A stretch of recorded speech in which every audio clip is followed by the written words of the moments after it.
this brain break, we will be making an origami swan. All we need is a blank piece of paper and make it into a square.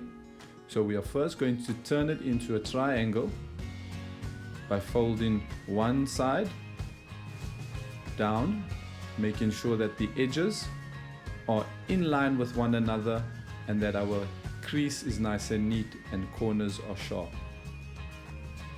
In order to make a square with it, you need to take that flap, turn it down, fold it in line with the corners of the triangle that we have made.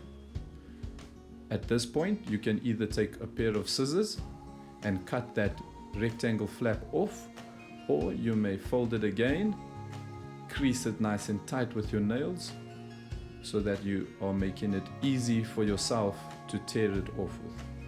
You may fold it again and tear. You will now have your square. The next step is to take our square and fold triangles. We already have one, so we will now fold the other one. Make sure that the corners and edges are touching each other. Again, our folds are nice and neat. You will now take your square and fold it into a rectangle. Open it up, turn it around, fold it into a rectangle again, making sure that our corners are touching, edges are touching, crease nice and neat. Open it up with the sharp side on top, pushing it down. Take each corner and we are now going to fold it inwards to make a smaller square. Make sure that these edges are touching each other. This part is important. Take your time, make sure that it is neat, that your flaps inside are neat and your folds are neat. We can now take the ears and fold that inwards into the corner, into the fold crease, nice and neatly, making a kite figure.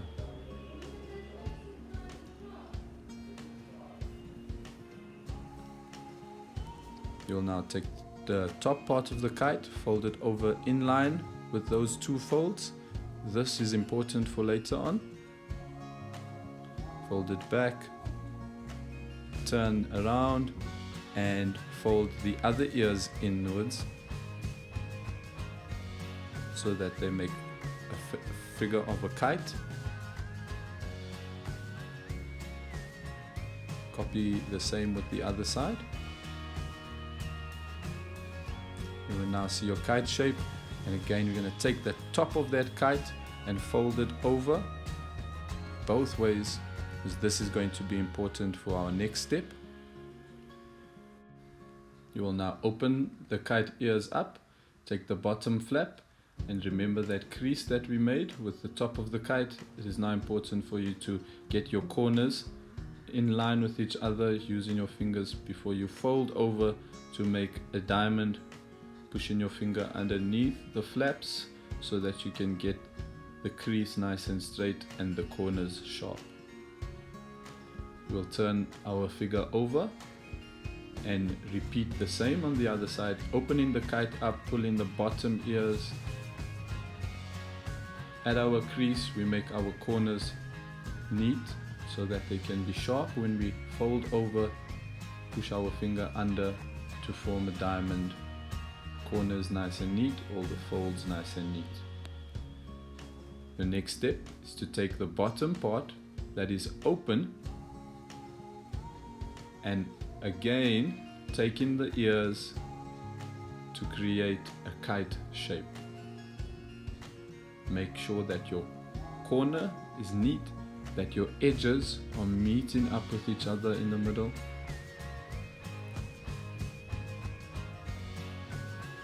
And that your crease is nice and neat.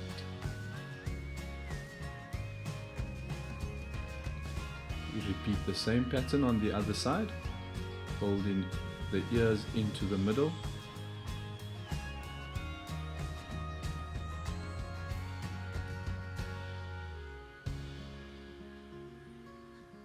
You will now pick up the figure. With your legs, you are going to make one, the tail. So we first need to flap it up to create a crease so that it is easy for us when we open the side and fold it inwards, creating the tail. We repeat the same thing on the other side for the neck.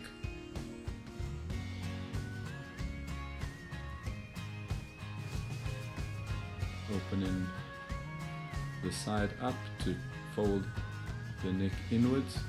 Make sure that your angle is suitable, not too low and not too high.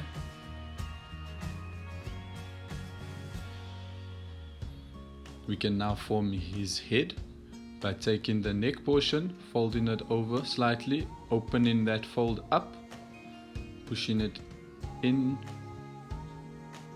to create the head. And the last step is to fold your wings over.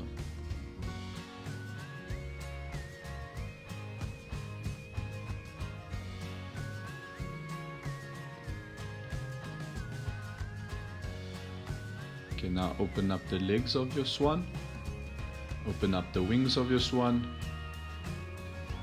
and there you have it, Origami Swan. Hope you have all enjoyed this video.